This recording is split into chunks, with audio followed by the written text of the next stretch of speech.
नारून में हुए कल प्रकरण मामले में आज नारून थाने में किसानों की महापंचायत की गई है। इसी मुद्दे पर बातचीत करने के लिए हमारे साथ किसान मौजूद हैं। इनसे बात करेंगे कि क्या मुद्दा रहा जी, किस बात को लेकर आज महापंचायत की गई थी। कल जो रामचंद्र जांगड़ा यहाँ जांगड़ा परिवार मतलब धर्मशाला की जो आधारशिला रखने के लिए आया था, उसमें किसानों ने उनका विरोध किया था। उस विरोध के दौरान रामचंद्र जांगड़ा की गाड़ी से जो उसका पर्सनल गनमैन है, उसने एक किसान कुलदीप सातरोड़ के सर पर अपने पिस्टल से वार किया, जिससे उसके ब्रेन हेमरेज होगा, जिससे उसके नस कटने के बाद वो कोमा में चला गया। वो जिसकी हालत बहुत ज़्यादा सीरियस है उसको, और यहाँ पे 50 किसानों के खिलाफ जो यहाँ के 307 और 8, 9, 10 धाराओं के तहत जो मुकदमा दर्ज किया है, उसको खारिज कराने के लिए ये धरना यहाँ लगा रखा है। इसीलिए किसान यहाँ थाने का घेराव करके बैठी है। जब तक वो फैसला नहीं आता तब तक थाने का घेराव जारी रहेगा। जी, आज क्या फैसले लिए गए हैं, क्या मांग थी किसानों की और क्या फैसला लिया गया?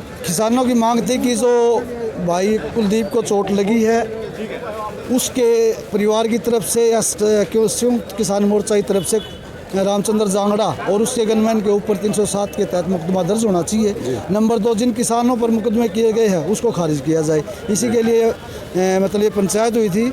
दूसरा, आने वाली 8 तारीख को एसपी का पूरे हरियाणा प्रदेश के किसान इकट्ठा होकर के उनका घेराव करेंगे। जो बार बार बोल रही है कि कुलदीप को मतलब किसी ने चोट नहीं मारी हो, तो उनको मिर्गी के दौरे आते थे, इसलिए उनको मतलब स्थिति हुई। ऐसी कोई बात नहीं, जबकि रामचंद्र जांगड़ा गनमैन ने उनको अपने पिस्टल से वार कर करके उसको घायल किया। जी, राठी साहब, किसान बार बार कह रहे हैं कि रामचंद्र जांगड़ा के जो गनमैन थे उन्होंने उस पर कुलदीप पर वार किया है।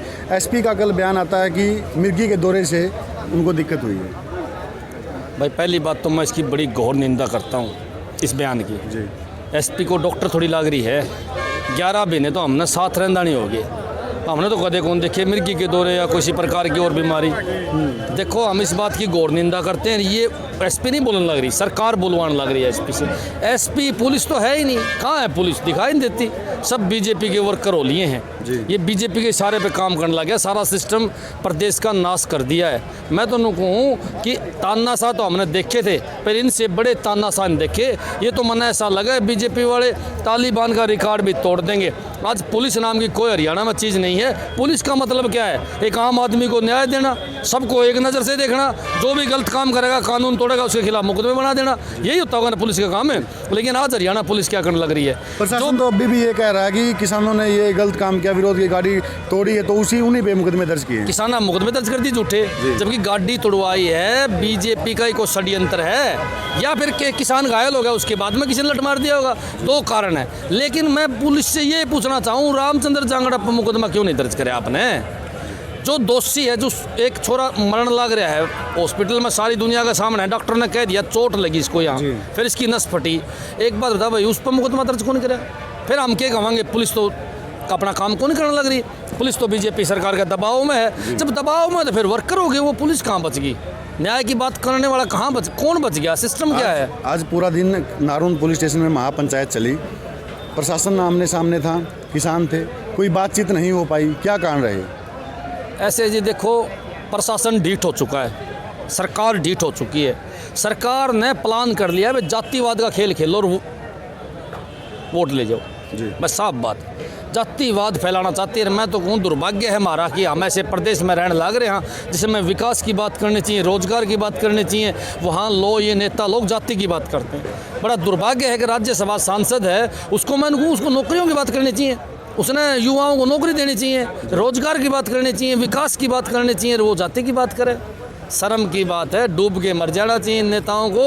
लोगों ने देखो, गांव स्तर पर है, नीचे लेवल पर तो जातियां खत्म होने लग रही, भाईचारा बढ़ने लग रहा है, सब एक होने लग रहे हैं, कोई छोटा नहीं कोई बड़ा नहीं। और ऊपर लेवल पर ये लोग जातियां फैला के अपना कांडा काटने के चक्कर में है। मैं तो साफ कहूँगा, जो भी जातिवाद की बात करता है, चाहे वो अधिकारी हो, चाहे वो कर्मचारी हो, चाहे वो नेता हो, वो इस देश और प्रदेश का दुश्मन है। किसी का दोस्त नहीं हो सकता, वो किसी का बेटा नहीं हो सकता, किसी का बाप नहीं हो सकता, वो सबका दुश्मन है, वो पूरी मानव जाति का दुश्मन है, वो मानव जाति को नाश के कगार पर ले जाएगा। ऐसे लोगों का इलाज बड़ा ज़रूरी है। ऐसे लोगों का इलाज करने के लिए जनता को कोई कोरोना की डर स्पेशल टिक्का ईजाद करना पड़ेगा, वो टिक्का इनका लगाना पड़ेगा जो जातिवाद की बात करेंगे, ताकि टिक्का लगाता है उसका एंटीवायरस भीतर चला जा और वो ये बीमारी पैदा करनी छोड़ दे और विकास और रोजगार की बात करें। प्रशासन की तरफ से, सरकार की तरफ से बात आती है कि किसान बातचीत करने के लिए आगे नहीं आते। आज भी ऐसा हुआ, प्रशासन की तरफ से बात आई है कि किसानों ने बातचीत के लिए आगे कदम नहीं बढ़ाया।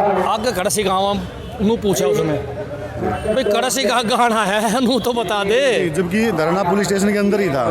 हाँ, इनके समझ में बावड़े हो रहे हैं जी। देखो मैं बार बार कहूँ, पुलिस प्रशासन जीरो है, लॉ एंड ऑर्डर फेल कर रखे हैं इन लोगों ने इतना पक्षपात कर दिया है कि सिस्टम खराब हो गया। आज पूरी हरियाणा की जनता का आप माइक लेके घूमे गांव गांव में चले जाओ, एक भी आदमी नू कौन होगा पुलिस अपनी कार्य प्रणाली ठीक करने लग रही है, एक भी आदमी नू कौन होगा सरकार अपना कार्य प्रणाली ठीक करने लग रही है। 100% लोगों का विश्वास उठ गया है। चुनाव में पैसे और जात का जहर फैलाते हैं ये लोग, पैसे की ताकत लगाते हैं, जात का जहर फैलाते हैं और चुनाव जीतने का काम करते हैं, चुनाव जीतने की कोशिश करते हैं। मैं बार बार जनता से अपील करूंगा कि इन लोगों का माल भी खा जाओ और इन्हें वोट भी मत दो, इनका टिक्का रखो।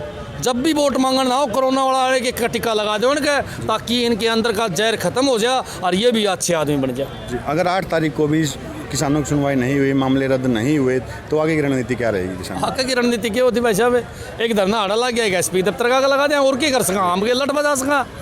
किसान आंदोलन शांतिपूर्ण करने लग रहे हैं। मैं अपील करूँगा बार बार, हम लट खाने वाले हैं, ये मारने वाले हैं, इनके लट टूट जाएंगे, हमारे हौसले नहीं टूटेंगे, आइए मार मार के छिक जाओगे। मैं उनको बार बार कहूँगा, बीजेपी सरकार जो है वो लठधारी सरकार है, वो हमें खूब पिटेगी, कोई बात नहीं, पिटो, हमारे जवान भी शहीद होंगे, हमारे किसान भी शहीद होंगे, लेकिन बीजेपी सरकार का कोई नेता शहीद नहीं होगा।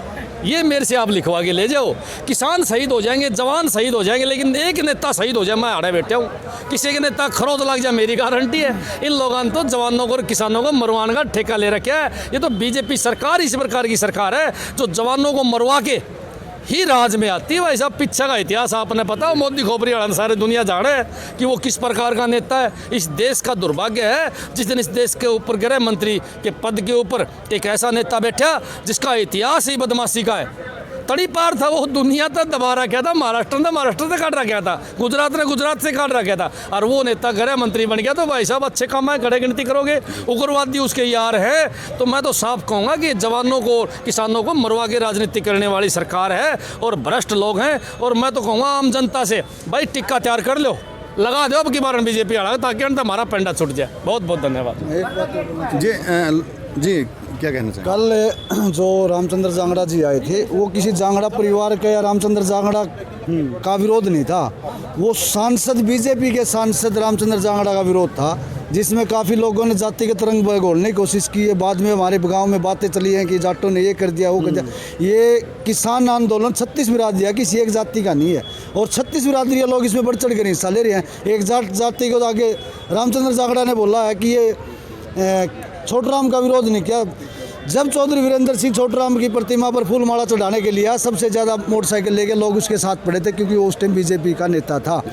और इसी प्रकार से यहाँ किसी रामचंद्र जांगड़ा या जांगड़ा परिवार का विरोध नहीं किया, राज्यसभा सांसद, बीजेपी के सांसद रामचंद्र जांगड़ा का विरोध किया है। इसलिए किसी, कोई भी भाई जिसको जातिगत रंग ना दे, भाईचारे को खिलाफ ना करे। काफ़ी लोगों ने किसी न किसी के बारे में कल बद्दा बुरा बोला, उनसे भी बाजी से हाथ जोड़कर विनती है कि इसको जातिगत रंग ना दे और पर्सनल को एक जातिगत रंग ना दे।